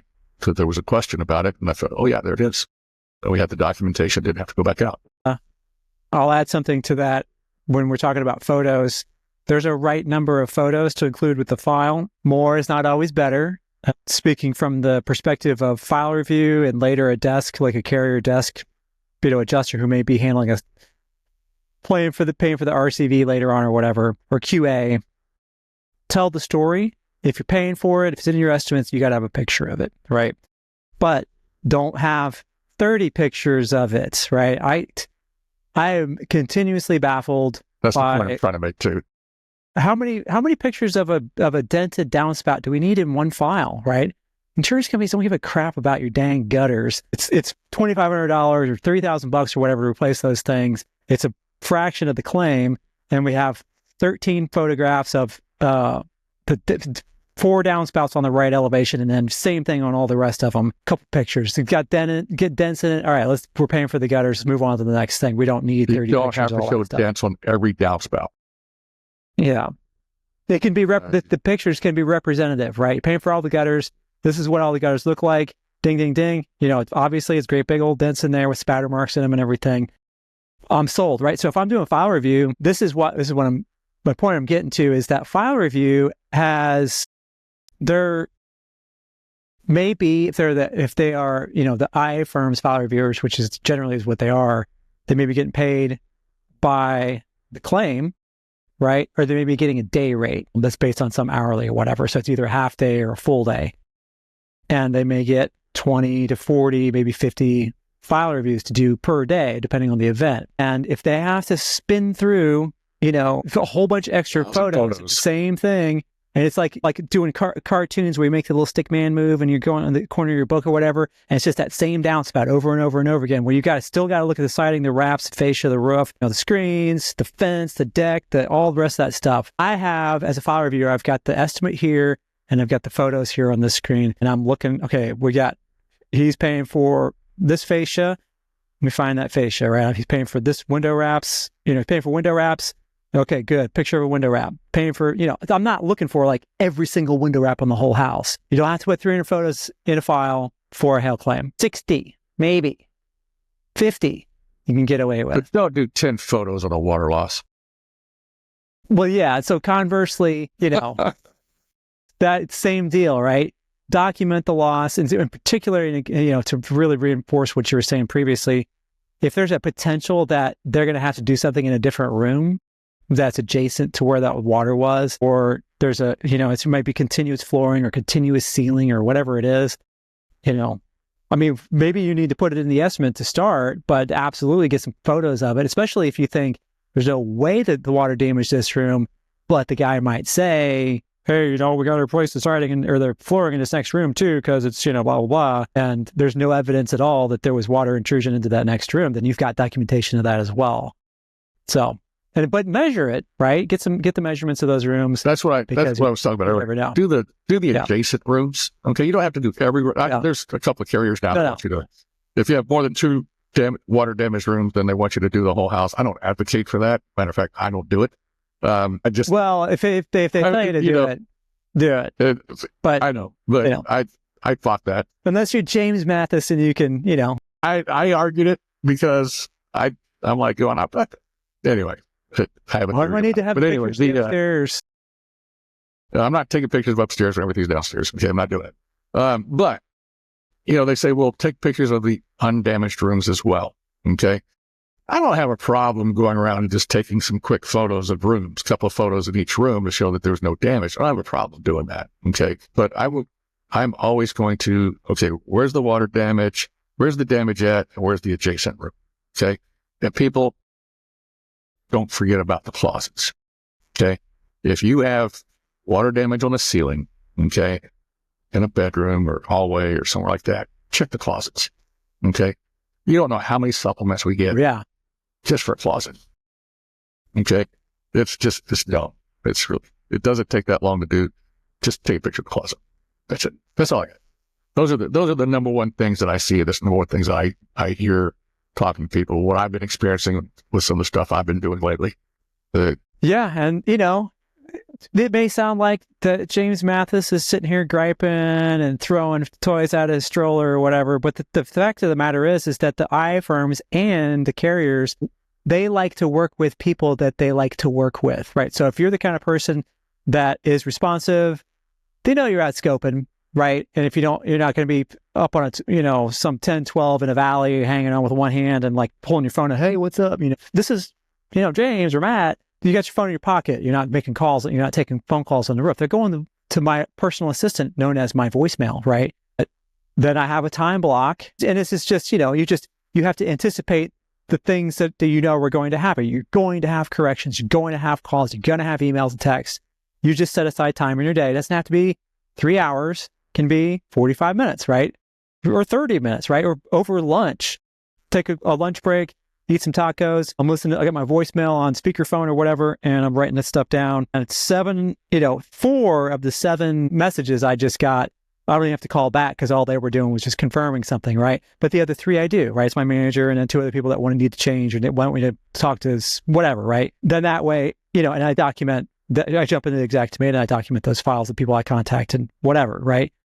My files are always up to date, and that's what the carrier's after. That's what your team manager's after. That's what everybody's after. Communication, writing the best file you can, not getting overextended, not scoping more than you can close reasonably that same day, which doesn't mean, well, I think I could probably do scope 5 and write them up if I stay up until 5 a.m. the next day. That's not what we're talking about. If you could only scope 2 and get those done by 10 o'clock at night or 11 or 12, and that's all you can do, then that's what you do. That's what your schedule is. I'm doing 2 a day, right? And then that provides incentive for you to find places where you can be more efficient, figure out ways to save time, to build in those time blocks for very communicative, no more than 4 hours. Somebody contacts you, anybody in any manner, you're getting back to them within 4 hours, so on and so forth, right? Do those things, and this is where your career starts to hit that elbow, right? And by the end of the year, even though you may have started off doing 1 or 2 a day, by the end of the year, you're doing 5 a day or 4 a day. 4's, not a bad floor for a new adjuster, right? But at the end of their first season, they want to probably go up from there, but there's not too much farther that you can go up before you start hitting the ceiling, right? It's a pretty narrow, that's how you build your career. That's how you build relationships. It's not just by being nice and calling all the time or whatever. It's also by doing great work, right? And it's all the things. We can fix a bad estimate. We can't fix a bad experience. Yeah. You got to do. And I think that you got to get better at your job. You got to get better at the estimate. Don't get me wrong. You can go right crap forever, but until you get better, we can at least be nice. Right. And I think I do think a lot of this stuff is teachable. And I think, I always heard from my very first ever storm, you can't teach time management, people being organized. You just can't teach that. People they either got it or they don't. And I'm like, I'm kind of a contrarian, sort of a anti-authoritarian person. So if somebody's saying something, I'm always going to be a little skeptical. I'm going to think it through. And I'm like, challenge accepted. Right. So I was terrible at time management and organization, but I got to be really, really good at it. And so I was like, well, I can do it, then anybody can do it. And so I build that into a lot of my training. Is how do we do this? We could call them soft skills, whatever you want to call them, right? But those are the things that, the learning xactimate, learning the difference between a 3-tab and a 30-year, that's important stuff to know. But the things that keep them calling you back are everything that you just explained that gets you into the top, and it's a low bar. Top 10%. I mean, you're basically lifting your foot 3 inches off the ground to get over that bar, right? To get you into the top 5 or 10%. It's been that way for as long as I've been doing this, since the late 90s. And my hope was with Adjuster TV that I could make a dent in that. I don't know if I have or not, but it just is what it is. And it just presents an opportunity for people that want to be thoughtful about how can I be more efficient versus just how can I just pile up more invoices and just make more money and then get out, kind of a thing. Money. Yeah. To make money. Exactly. You actually will. Yeah. The money will come. Exactly. What's the plan for next year? Man, that's the great part about it, is I don't know what's next. I know that I'm enjoying doing what I'm doing right now. And again, this became part of just creating relationships with people. It's the reason why I end up with the opportunities that I have right now and be home every day with Maggie, my dog, and my wife. Not necessarily in that order. And my wife, yeah. So I'm just taking it one day at a time right now. There's some opportunities out there right now that are being kicked around. I could end up in a position with a firm, and that's being kicked around right now. But at the same time, I sit there and I'm doing what I'm doing right now every day, and I kind of like doing that too. And if I can continue to do this and it doesn't get too, there's sometimes you're sitting there, you're triage these claims I'm working on, and some of them come across, I'm like, this is a mess. I don't want to mess with this. I don't want to check with this, And most of those are water losses, that weren't documented well on the front side. And I don't want to deal with them. Probably should be re-inspected, but for customer service sake, you have to try to deal with it at the desk versus sending it back out. But you just force yourself to do them, and you get to them. And, there's times where, it might take me literally 3 hours to write a supplement because they're so messed up, and it won't even change fee tiers, when that happens. But I still enjoy it. It's fun, and I'm still servicing the policyholder. I had an opportunity to pretty much just do full-time commercial, which there's great money in commercial. It's fun stuff. It's on some of these larger losses I've done on commercial. It's more project management than it is actual adjusting. You're meeting with contractors and building engineers and consultants, and you're putting these things together and determining what they need and writing up reports and you're billing it hourly and all that's great. It's great money. It's interesting. But I got into this thing because I wanted to help people, and I saw, we've talked about how I was at Hurricane Harvey, and I saw all that happened down there, and I was touched by it after even having my own loss. And I said, yeah, that's great. And technically I'm helping business owners, and some of them are small business owners, but, really I wanted to help people. And so I abandoned that. I mean, I could today be working on lots of commercial stuff, and I just said, no, I'm not going to do it. And this is the everyday mom and pop family, families that have losses, things like that. That's really where my passion is. And then also my passion is, just like you do here with Adjuster TV, is sharing knowledge and helping people become better adjusters, and sharing what I've learned over the last few years and what I learned by talking to the firms I talk to and deal with, and help people become better at what they do in this business. One of the reasons why we're in a position that we're in right now, and why people argue that this might be a shrinking industry, there's some arguments on both sides of that as to why we are and why we aren't. And the reasons for downward pressure and some of the fee tiers, I've seen some of them go up in the last year and some of them have gone down. It just depends on the company, but it is because of the product. It's because of the work product that's been put out. And so the only way that we can reverse that is become better at what we do. And as a whole and as a group become better. And the more knowledge that we can put out there and the more digestible information that we can give people to help them do their jobs better and more efficiently, the better it is for every one of us that's going to remain standing in this business. I don't think this, people, you get online and people say this is a dying industry. I don't think it's going to die. It's not like a lot of things. You're always going to have boots on the ground, no matter what. And, there's just certain scenarios that you can't avoid it, the boots on the ground. But what's going to make the difference is how good we are at our jobs, as to how relevant we remain and how long we remain. And we'll always be here, we did a video when you and I were at the Veris conference a few years ago. And one of the things I said in the video was, things are changing. Technology's changing. Technologies are changing things, but we're not going anywhere. Okay. We're going to remain here. Our roles are going to change. The things we do on a daily basis, the tasks that we do, those things are changing. And they will continue to change. Other opportunities will open up because of technology. Again, we're seeing more opportunities on the desk side because of technology. Okay. And things will shift around, but we're going to be here. Okay. There's going to be opportunities, and there's always going to be field people, and there's always going to be desk people. And I think that you're going to see, trade-offs on both sides as these things cycle through. And in the conversations I have with, some of the higher ups of these firms I work with. So where does that leave me? I don't know. I'm just enjoying doing what we do and enjoying just life at the moment. I really have no plans in going forth. I don't sit there and go, well, I plan on doing this many claims next year. I don't know. I really don't know what I'm going to do. And I'm just playing it day by day. Hey, I got enough bills to pay the bills, and I'll just keep doing it. Who knows? I may take you up on that suggestion you keep telling me over and over that we need to start my own YouTube channel. Yeah. Like you said the other day, you keep trying to talk me into that, and I keep fighting it for some reason or another, and I don't know why. But this might be the year that I finally do it. We'll see. Maggie said hi. I don't know if you heard that.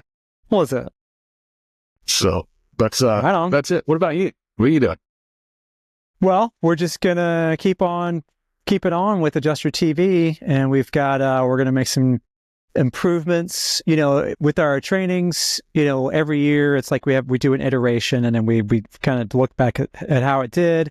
What can we add? What can we take away? What can we change? What can we make better? And so we're working on that for Fast Track. There's some, based on a lot of our students' feedback, especially through their exams, there's certain things that I have to add some more training in to help people kind of get their brains wrapped around it.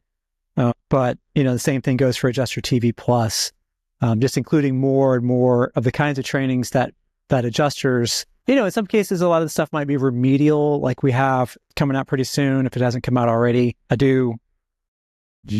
like 4+ hours of adjuster math, right? So all the formulas that you need to know, how to apply those to building scope sheets, what those look like. I do it all on the whiteboard. And so we've got like a tree on the side hitting a house on the right elevation. And, this is what my diagram is going to look like. And then this is how I do the math. And this is what so on and so forth. So a lot more of that kind of content is coming out. That's a little bit more kind of not xactimate, and it's not like soft skill stuff, but it's more of like the practical, the things that sort of the base skills that you kind of have to have. So we're bringing out some of that stuff, and I think we're going to be launching Adjuster TV Plus. It'll be a bit more available than it has been because we're limited by the number of students that we could take because we hand grade half of the exam. We're going to try to make some changes to where we can maybe automate some of that so that we can allow more people to come in, because we usually sell out. Every time we do a launch, we have open up seats in a month. We almost always sell out. So we want to try to make it more available to people. So, and then aside from that, conferences, trying to pick up more iFirm partners for Fast Track and, all the things. I got to re-up my xactimate certified trainer thing in March, which is, I have to retake my level 3 every 2 years. You have to do that to get, to stay current with that.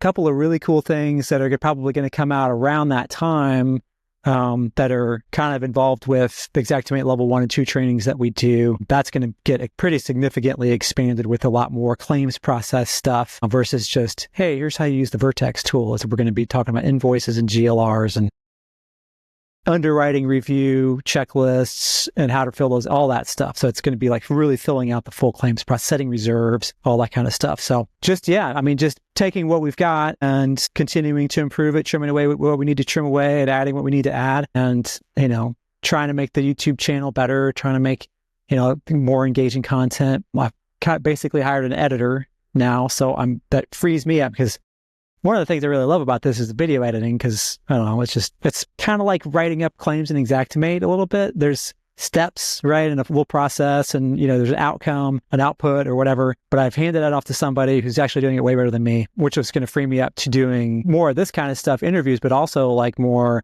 sort of leveled up kind of YouTube stuff that it's going to be more engaging. And maybe see if we can't draw in more people that aren't actively looking for insurance adjuster career stuff on the internet or on YouTube or Google, but that may get served something from Adjuster TV because it's sort of peripheral or lateral or in some way related to what they're already searching for with career or time management or professional development or whatever that kind of stuff is. So we're going to try to expand that content a little bit. Yeah, it's, and then we're going to blink and it'll be this time of year again next year. Just snap your fingers and there will be. So it goes so fast. I know for sure for me in this next year, I'm not getting on roofs. I know that part of my career. I know that part of my career is definitely over. I should have said never, because me, I say, hey, well, just one more time. Yeah. Well, then your knees go, nope. What are you doing? Yeah. So Dawn would be like, what are you doing? What are you doing? Get down off that doghouse. Steal my homework. Why try to figure all this stuff out on your own? If you've made it this far into this video, then you might be ready to take the next step. If you want to train with me and become one of the hundreds of adjusters who've gone on to work with the biggest and best firms in the US, then head on over to adjustertv.com/certify and apply to be considered for the Fast Track to Deployment Property Certification Program, honored by 9 of the biggest firms, including Pilot, Crawford, and Alacrity. adjustertv.com/certify. I hope to see you in the program.